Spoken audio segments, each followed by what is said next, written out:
10 tanda-tanda kiamat besar yang disebutkan oleh Nabi SAW. Kata beliau, amblasnya bumi di belahan timur yang pertama, terjadi gempa besar. Sebagian ulama hadis mengatakan bagian Asia, di mana Allahu alam. Tapi ini tanda-tanda kiamat besar akan terjadi nanti. Kemudian terjadi lagi longsor bumi di belahan barat. Sisi barat bumi kita tahu wilayah Afrika dan seterusnya. Kemudian amblasnya bumi di Jazirah Arab.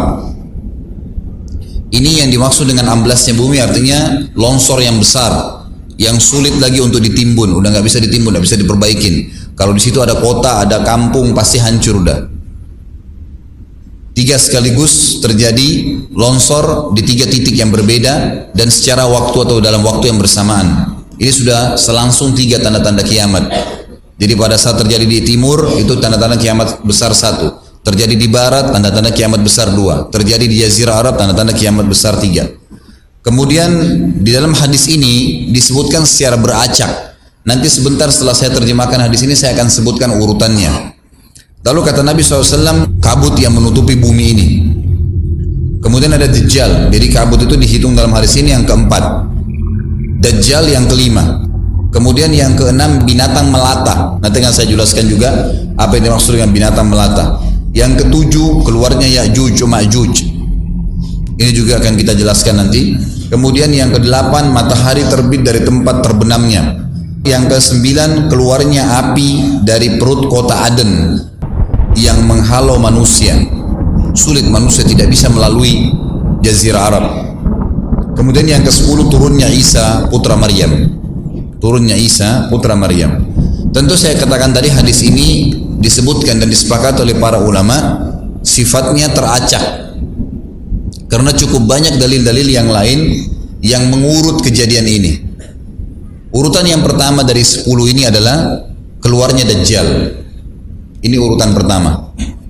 Dajjal, jemaah sekalian, adalah diambil dari kata-kata Dajjalah yang berarti kekacauan. Ciri-ciri Dajjal disebutkan dalam banyak hadis yang sahih adalah mata kanannya yang paling pertama rusak seperti anggur kering.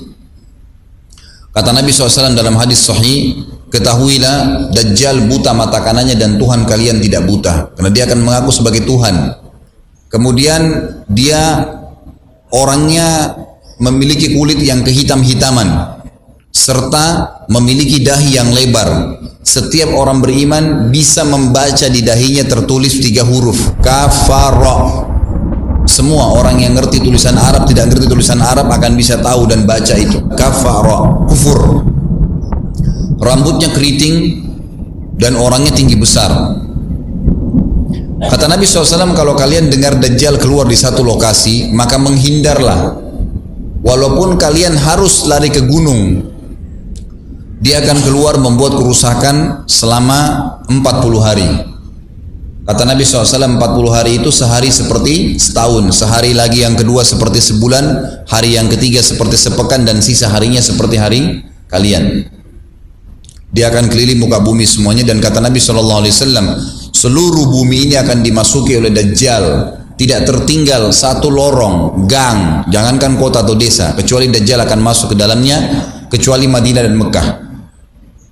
Tidak bisa dimasuki oleh Dajjal. Kata Nabi SAW dalam hadis sahih, karena di setiap pintu gerbang Mekah dan Madinah malaikat menghenuskan pedangnya dan menghalau Dajjal sehingga Dajjal tidak bisa masuk.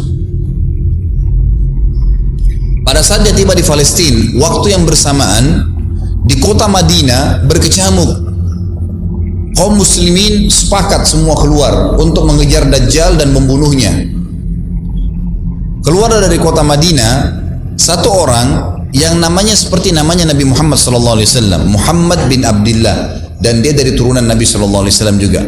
Dan orang ini punya julukan Mahdi, dikenal dengan Imam Mahdi. Inilah tanda-tanda kiamat yang kedua. Pada saat dia tiba di Mekah, dibaiatlah oleh banyak kaum muslimin, tidak disebutkan jumlah pasukannya, maka terbentuklah pasukan jihad yang mengejar Dajjal menuju ke Palestina. Lalu keluar tanda-tanda kiamat 3, langsung berentetan semua. Tanda-tanda kiamat besar yang ketiga adalah pada saat pasukan Imam Mahdi dengan pasukan jihad itu tiba di Darul Baydha namanya. Hadis menyebutkan di menara itulah, di masjid itulah Imam Mahdi mampir sholat asar bersama pasukannya. Dikatakan Isa alaihissalam akan turun sambil memegang kedua sayapnya malaikat, dan dari rambutnya yang basah meneteskan air. Maka dia pun turun, lalu kemudian dia masuk, dan orang-orang pada saat itu mengenalnya kalau dia adalah Isa, dan mereka sudah tahu ini masanya keluarnya Dajjal, ini Mahdi sudah ada. Mereka tahu akan turun Isa, sudah ada informasi seperti saya sampaikan ke Bapak Ibu sekarang. Itu muslimin di zaman itu sudah tahu semua. Sholatlah mereka, kemudian mereka menuju ke Palestina. Ringkas cerita adalah Nabi Isa alaihissalam akhirnya tiba dengan pasukan mujahidin di depan pintu gerbang Babulut. Dajjal mengatakan, bukakan pintu gerbang. Mereka tidak akan mampu melawan kita karena pasukannya mereka banyak memang. Maka Dajjal dengan sombongnya menunggu di depan pintu gerbang. Pada saat dibuka, Dajjal kaget melihat ada Isa alaihissalam. Dan pada saat itu kata Nabi SAW, Dajjal faham kalau sudah tiba ajalnya. Begitu melihat Isa alaihissalam, dia lari dan badannya sambil meleleh di depan para pengikutnya. Pada saat Dajjal mati, pengikutnya pada ketakutan semua. Mereka anggap Dajjal Tuhan, mereka anggap Dajjal orang yang perkasa lah, orang yang kebal lah, beragam macam kelebihan. Mereka kaget pada saat mati, maka bertebaranlah mereka dan akhirnya mereka sembunyi di bawah pohon dan di atas batu. Kemudian batu dan pohon akan memberikan penjelasan, hai muslim ini Yahudi, bunuhlah. Maka dibunuhlah pada saat itu mereka. Lalu Nabi Isa alaihissalam memimpin di muka bumi, dan kata Nabi SAW, pada saat itu Islam, agama Islam yang dibawa oleh Nabi SAW akan masuk ke semua rumah di muka bumi, gak tersisa. Satu dunia ini semuanya Islam. Hadis sahih. Maka Nabi Isa alaihissalam memimpin pada saat itu, disebutkan dalam hadis 40 tahun dengan ketenangan menerapkan hukum Islam. Semuanya beriman kepada Allah subhanahu wa ta'ala dan menjadi muslim. Setelah itu keluar tanda-tanda hari kiamat besar yang keempat, yaitu keluarnya Ya'juj dan Ma'juj. Nabi SAW sebutkan ciri-ciri mereka. Mata mereka sobekannya kecil sehingga mata mereka kelihatan seperti sipit, tapi bola matanya besar. Mereka memiliki rambut yang keriting dan mereka memiliki poster yang umumnya seperti poster manusia. Ada hadis yang berbunyi mereka akan mendatangi sebuah sungai, kalau tidak salah namanya Sungai Tibria. Airnya banyak mengalir. Kata Nabi SAW, mereka semua minum air sungai itu, dan yang terakhir dari mereka datang sudah nggak dapat air. Artinya air sungainya habis diminum. Bayangin berapa banyak jumlahnya tuh. Pada saat itu Nabi SAW mengatakan, Allah berfirman kepada Isa, berkata, wahai Isa, aku akan mengeluarkan hamba-hambaku yang tidak ada seorang pun dari kalian bisa mengalahkannya, termasuk Isa alaihissalam, nggak bisa mengalahkan. Maka selamatkanlah dirimu bersama dengan pengikut-pengikutmu ke Gunung Tur namanya. Jadi memang Ya'juj ini ciri khasnya, kata Nabi SAW, mereka memakan apa saja. Jadi bukan seperti manusia normalnya. Mereka membunuh semua yang bukan seperti mereka. Sampai-sampai kata Nabi SAW, tidak ada yang bisa mengalahkan mereka dan jumlah mereka sangat banyak. Salah seorang di antara mereka tahu dia akan mati kalau sudah punya 1000 anak. Kata Nabi SAW dalam hadis Bukhari, kecelakaanlah bagi orang-orang yang ada di Jazirah Arab. Kemungkinan besar makna ini adalah tempat mereka dekat dengan Jazirah Arab. Kata Nabi SAW, kecelakaan bagi orang-orang yang Jazirah Arab karena telah terbuka dari lubangnya Ya'juj Ma'juj sebesar ini. Udah kasih isyarat dengan jari ibu jari sama jari tengahnya. Artinya mereka sudah bisa melihat keluar. Pada saat mereka keluar, maka mereka akan mulai membuat kerusakan. Kata Nabi SAW di dalam hadis sahih riwayat Imam Bukhari, bahwasanya Ya'juj Ma'juj akan membunuh siapapun yang mereka temui. Bahkan pada saat mereka sudah merasa menguasai bumi, mereka melepaskan anak-anak panah mereka ke langit.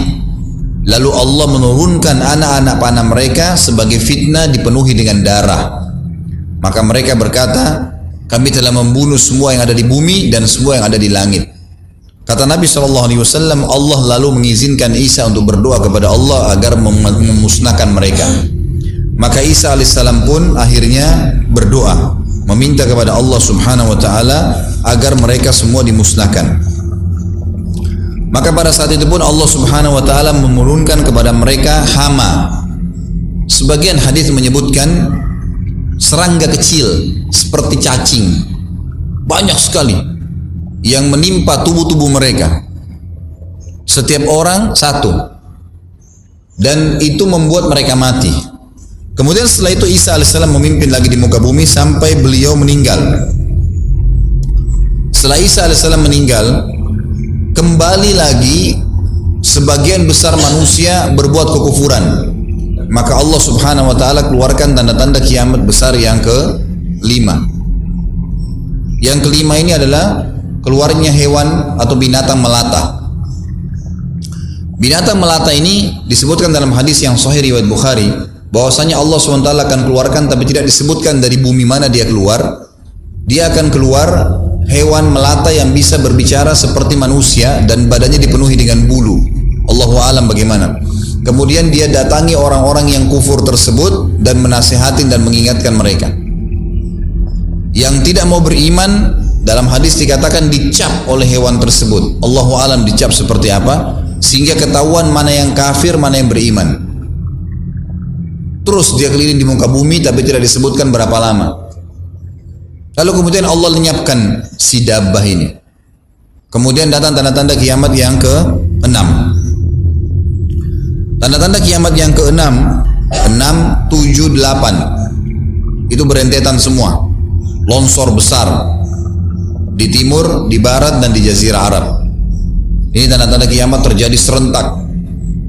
Sudah 8. Kemudian terjadi yang ke-9, keluarnya api dari negeri atau dari kota Aden. Kota Aden ini di Yaman ya. Tentu hadis menjelaskan tentang masalah api yang keluar ini, artinya api bukan main-main. Ini bukan kebakaran sebuah masjid atau sebuah bangunan 10 tingkat. Api ini bisa menghalau manusia untuk jalan karena panasnya. Sebagian riwayat menjelaskan api tersebut akan berdiri seperti gunung yang besar dan dari seluruh pelosok dunia bisa kelihatan. Kita bisa bayangkan bagaimana yang akhirnya akan menggiring atau menghalangi orang-orang untuk jalan, susah. Sebagian ulama hadis mengatakan mereka nggak bisa jalan, tidak bisa ada penerbangan, tidak bisa ada orang jalan karena panasnya bumi ini dari api tersebut. Dan itu memang kemungkinan besar akan keluar satu waktu, Allahu a'lam kapan. Dan yang terakhir tanda-tanda kiamat sebelum ditiup sangkakala adalah terbitnya matahari dari tempat terbenamnya. Dan ini sudah terakhir sekali. Makanya kata Nabi SAW, taubat akan diterima sebelum matahari terbit dari tempat terbenamnya. Artinya selama yang lain itu masih ada, masih bisa taubat. Kalau sudah itu sudah sulit. Ini tanda-tanda kiamat. Sebagian ulama memasukkan tanda-tanda hari kiamat kecil, ada yang masukkan tanda-tanda kiamat besar. Ada dua hal. Yang pertama itu adalah keluarnya Dzu Suwakatain. Ada orang dari negeri Habasyah dikenal dengan Dzu Suwaka. Dzu Suwaka ini sak artinya betis. Diberikan julukan Dzu Suwaka karena betisnya sangat kecil. Orang ini, Bapak Ibu sekalian, kata Nabi SAW akan menghancurkan Ka'bah. Dan kata para ulama pada saat itu memang manusia sudah sunyi, nggak ada lagi yang datangin Ka'bah. Orang-orang sudah lalai gitu kan. Keluarlah orang ini. Makanya sebagian ulama masukkan dia tanda-tanda kiamat sebelum terbitnya matahari dari tempat terbenam. Ditambahkan ini yang ke-11 atau ini yang ke-10, terbitnya nanti kiamat yang ke-11. Kata Nabi SAW, dia akan mencabut batu-batu Ka'bah satu persatu sampai rata dengan tanah. Dan saya sedang dilihatkan oleh Allah sekarang bagaimana pada saat dia mencabut batu itu. Hadis sahih riwayat Bukhari Muslim. Yang terakhir, yang kedua, yang berhubungan juga dengan tanda-tanda kiamat, ada yang memasukkan kiamat kecil, tapi ini lebih dekat dengan kiamat besar. Orang yang terakhir meninggal itu adalah orang dari asli suku Madinah yang sedang mengembala kambing. Kata Nabi SAW, orang yang terakhir meninggal dari kalian kalangan manusia. Semua orang sudah mati, tinggal dia sendiri. Tapi dia nggak tahu. Dia lagi mengembala kambing. Kemudian dia masuk dengan gembalanya ke kota Madinah, ditemukan semuanya tidak ada kehidupan, nggak ada orang, nggak ada binatang, nggak ada apa-apa, tinggal dia sendiri. Pada saat dia meletakkan telapak kakinya di kota Madinah, maka pada saat itu dia meninggal. Dan inilah manusia terakhir meninggal sebelum ditiup sangkakala terakhir. Allahu a'lam.